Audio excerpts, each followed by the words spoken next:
এতিয়া ইউপিএছ আৰু এনপিএছ এই দুটাৰ মাজত পাৰ্থক্যনো কি আৰু ওপিএছ পুৰণি পেঞ্চন ব্যৱস্থা আৰু ইউপিএছ যেটো ইউনাইটেড পেঞ্চন স্কিম এই দুটাৰ মাজতো পাৰ্থক্য কি এই সম্পৰ্কে অকণমান আলোচনা কৰিলে কিয়নো কৰ্মচাৰীসকলে আসলতে ইউপিএছ নহয় ওপিএছ লাগে বুলি বাৰম্বাৰ দাবী জনাই আহিছে আমি স্পষ্ট হৈ পৰিম প্ৰথম কথা যে ইউপিএছ যেটো ব্যৱস্থা এই ব্যৱস্থাত পেঞ্চন দিয়াৰ কথা কোৱা নাই এখন গেজেট নটিফিকেশন ইয়াত এই গোটেই পেঞ্চন ব্যৱস্থাটোৰ কথা উল্লেখ কৰা হৈছে এই পেঞ্চন ব্যৱস্থাটোত যদি আমি চাওঁ তেতিয়া হলে দেখা গৈছে যে 24 জানুৱাৰী 2025 তাৰিখে আমাৰ গেজেট নটিফিকেশন হোৱা এই ব্যৱস্থা অনুসৰি পেঞ্চন নহয় এচিয়ৰ্ড পে আউট আগতে আমাৰ ওল্ড পেঞ্চন স্কিমত যেটো পেঞ্চন দিম বুলি কৈছিলে এতিয়া কৈছে যে এচিয়ৰ্ড পে আউট এটা নিশ্চিত এটা পেমেন্ট মানুহবিলাকক দিয়া হ'ব এতিয়া এই পেঞ্চন ব্যৱস্থাৰ মই যেতিয়া এই গোটেই ইউপিএছ এই গোটেই ব্যৱস্থাটো বাৰম্বাৰ পঢ়ি বুজিবলৈ আৰু তাৰ পিছফালে দিয়া অংকটো যেতিয়া বাৰম্বাৰ কৰি আছিলো তেতিয়া দেখিছিলো যে কোনোবা ক্ষেত্ৰতো এনপিএছতকৈ এটো বেয়া বস্তু ইউপিএছটো এতিয়া দেখা গৈছে যে ইউপিএছত এটা কৰ্পাছ ফাণ্ড কৰিব এই ইউনাইটেড পেঞ্চন স্কিমত এই কৰ্পাছ ফাণ্ডটো হ'ব 10% আমাৰ যিবিলাক চাকৰিয়াল বিলাকৰ পৰা প্ৰত্যেক মাহে 10%কে দৰমহাৰ 10%কে পইচা বেসিক পে প্লাস দিয়ে তাৰ পৰা 10% পইচা কাটি ৰাখিব আমাৰ ওল্ড পেঞ্চন স্কিমত এনেকুৱা ধৰণৰ কাটি ৰখা কোনো সিস্টেম নাই নিশ্চিতভাৱে এজন কৰ্মচাৰীয়ে গোটেই জীৱনটো ডেডিকেটেডলি কাম কৰাৰ কাৰণে তেওঁ খৰে পেঞ্চন পোৱাৰ পাছত তেওঁ দৰমহা হেৰি দিয়াই হয় মানে হেকৰ যেটো দৰমহা তাৰ আধা পেঞ্চন দিয়া হয় ইয়াত কিন্তু কৈছে যে নহয় তোমালোকে 10% দৰমহা জমা কৰি যাব লাগিব তাৰপিছত সেন্ট্ৰেল গভৰ্ণমেণ্টে 10% প্লাস 8.5% 18% পইচা এই কৰ্পাছত জমা দিব এই দুইটা লগাই যেটো পইচা হ'ব আৰু এই কৰ্মচাৰীবিলাকে কাটি ৰখা যেটো পইচা হেতু যদি ইনভেস্ট কৰি দিয়ে কোনোবা কোম্পানীত যদি ইনভেস্ট কৰি দিয়ে তাৰ পৰা যেটো ইন্টাৰেষ্ট পাব হেতুৰ পৰাহে এটা পেঞ্চন দিয়াৰ ব্যৱস্থা গ্ৰহণ কৰা হ'ব যেটো পেঞ্চন বুলি কোৱা নাই এটো কি বুলি কৈছে এটো কৈছে এচিয়ৰ্ড পে আউট গতিকে ইউপিএছত কি হ'ব কৰ্মচাৰী দৰমহাৰ 10% কৰ্তন কৰি ৰখা হ'ব এই কথাটো মই ইতিমধ্যে ক'লো গতিকে দৰমহা প্ৰত্যেকজন কৰ্মচাৰীয়ে 10% কে প্ৰত্যেক মাহতে কমকে পাব এক নম্বৰ এনপিএছত নিৰ্দিষ্ট পৰিমাণৰ পেঞ্চন নাছিলে ওপিএছত নিৰ্দিষ্ট পৰিমাণৰ পেঞ্চন হেকৰ যেটো দৰমহা তাৰ আধা ইউপিএছত কি ইউপিএছত তিনিটা ভাগ 10 বছৰ যদি চাকৰি কৰিছে তেতিয়া হলে 10000 মিনিমাম পেঞ্চন 10 বছৰ যদি অতি কমিও 10 বছৰ কৰিছে তেতিয়া হলে 10000 টকাৰ ন্যূনতম পেঞ্চন 10 পৰা 25 বছৰ যদি কৰিছে আনুপাতিক আকাৰত পেঞ্চন আৰু 25 বছৰ যদি নিয়মীয়া চাকৰি কৰিছে একেৰাখে আৰু সেই 25 বছৰ যদি নিজৰ 10%কে পইচা কাটি গৈছে তেতিয়া হলে কি হ'ব হেকৰ 12 মাহৰ এভাৰেজ হেকৰ যেটো 12 মাহৰ এবছৰৰ দৰমহা তাৰ এভাৰেজটো 50% তেওঁলোকে পেঞ্চন ৰূপে পাব এটো হল ইউপিএছ আৰু কি কৰিব হেৰি পতি বা পত্নীৰ ক্ষেত্ৰত যদি মানুহজন ঢুকাই গল পেঞ্চন পোৱা মানুহজন তেওঁৰ পৰিয়ালে কিমান পাব 60% পেঞ্চন তাৰ পাছত মৰগীয়া সাহায্য যেটো ডিয়াৰনেন্স যেটো ডিআৰ যেটো হেতু পেঞ্চনৰ লগত যোগ হ'ব আৰু কৰ্মচাৰী ডিএ বা মৰগীয়া বানুচৰ সমানে হেতু পেঞ্চনৰ লগত যোগ হ'ব অবসৰৰ সময়ত যেটো এটা এককালীন সাহায্য দিব এটো ওল্ড পেঞ্চনত যদি 35 লাখ টকা কোনোবাই এককালীন সাহায্য পাইছে ইয়াত 3,50,000 মান টকা এককালীন সাহায্য এটা পাব ইয়াৰ অংকটো আছে দেই এটো মানে একেবাৰে কম এটা পাব হেতু মই মানে ইয়াত অংক কৰি দেখুৱাবলৈ হেতু অংক কৰি দেখুৱাবলৈ কোনেও এটো সময় মোক নিদিব ইয়াত পিছফালে অংক এটা দেখুৱাই দিছে গতিকে কিনো মই এমাউন্টটো কৈছো যেটো 35 লাখ টকা এজন মানুহে উলাই গলে আজিৰ দিনটোত উলাই গলে এককালীন সাহায্য এটা পায় তো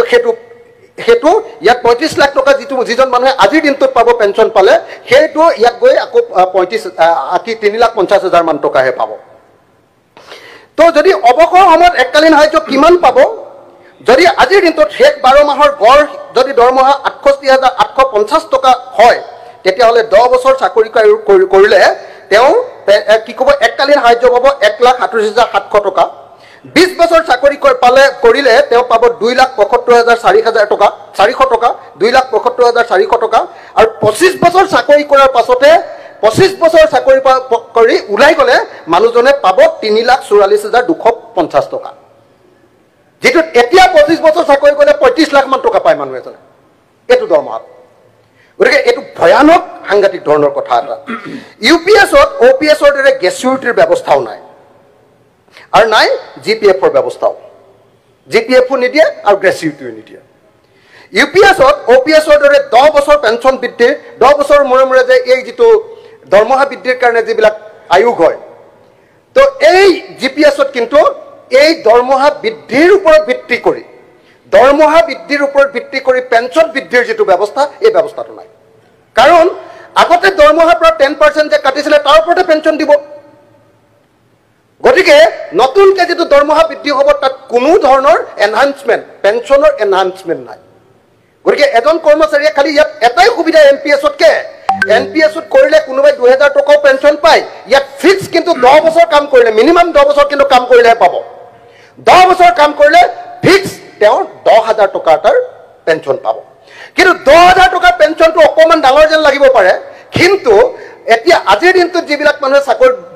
অংশগ্ৰহণ কৰিছে তেওঁ 10 বছৰৰ পাছত যদি 10,000 টকা পেঞ্চন পায় কেটো আজিৰ দিনটোৰ 1,000 টকা মান হ'বগে আজিৰ দিনটোৰ 1,000 টকা মান হ'ব এই যে দৰমহা বৃদ্ধিৰ লগত এই যে ডিয়াৰলেন্স এলাউন্স থাকে দৰমহা বৃদ্ধিৰ লগত মূল্য বৃদ্ধিৰ যেটো সম্পৰ্ক এই সম্পৰ্কটোৰ ভিত্তিত যে প্ৰত্যেক 10 বছৰৰ মূৰে দৰমহা বৃদ্ধিৰ যেটো সিদ্ধান্ত সেই সিদ্ধান্ত অনুসৰি পেঞ্চন বৃদ্ধিৰ কোনো ব্যৱস্থা নাই কাৰণে টকা 10,000 পালেও হেতু গৈ আলটিমেটলি 1,000 টকাৰ নিচিনা হ'ব গতিকে ইউপিএছ সিস্টেমটো এটা ভয়ানক এটা সিস্টেম কৰবাত সেই কাৰণে এনপিএছত কৈ ই ভয়ানক ক'ত ভয়ানক এনপিএছ সিস্টেমত যেটো 10% পইচা আপুনি দৰমহাৰ পৰা কাটি যাব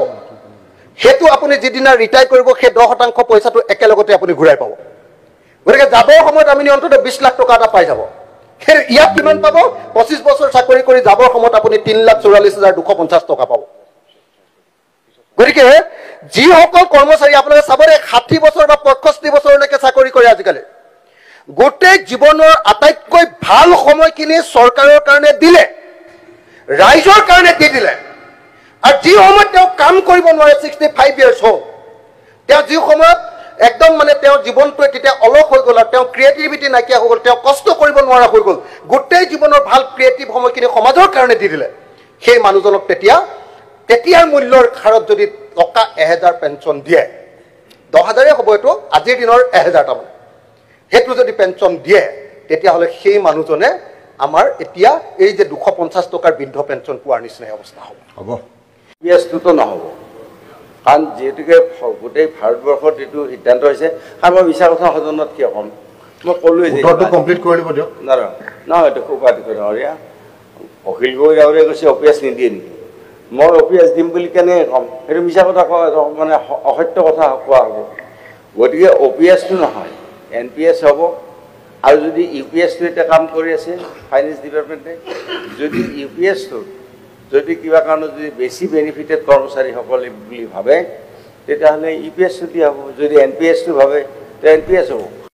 কোন কৰ্মচাৰী পক্ষত আছে কোন নাই স্যাৰ এইটো দুধ পানী কাপানি স্যাৰ ডিভিজন হ'ব লাগে স্যাৰ ডিভিজন অলৰেডি নাকচ কৰা ডিভিজন নাই নাকচ হোৱা নাই এইটো ডিভিজন লাগে স্যাৰ আমাক ডিভিজন লাগে নাই ডিভিজন লাগে স্যাৰ আমি আটাইকেইটা বিৰোধী দলে কৈছোঁ স্যাৰ আটাইকেইটা বিৰোধী দলে কৈছোঁ ডিভিজন লাগে স্যাৰ আপোনাৰ আটাইকেইটা বিৰোধী দলে কৈছোঁ স্যাৰ ডিভিজন লাগে ডিভিজন নাই ডিভিজন স্যাৰ আপোনাৰ টাইমত টাইম দিছে সোনকালে ধুনীয়াকৈ কৈছে বেলেগৰ টাইমত ডিচাইড কেলে ডিভিজন বিচাৰি ডিভিজন দিব লাগিব ভোট হ'ব স্যাৰ ডিভিজন দিছো আমি আমাক নাই ডিভিজন লাগিব sit down please Debabrata Saikia division vote লাগে স্যাৰ ভোট কি কয় আমাৰ ভোট পেঞ্চন বিচাৰে নে নিবিচাৰে আমাক ডিভিজন লাগে স্যাৰ ডিভিজন নাই ডিভিজন লাগে আন পাৰ্টি কেইটাকো উঠক স্যাৰ গোটেই পাৰ্টিয়ে কৈছে ডিভিজন লাগে স্যাৰ লিডাৰ অফ অপজিশ্যনে কৈ আছে চবে কৈ আছে স্যাৰ চবে কৈ আছে ডিভিজন লাগে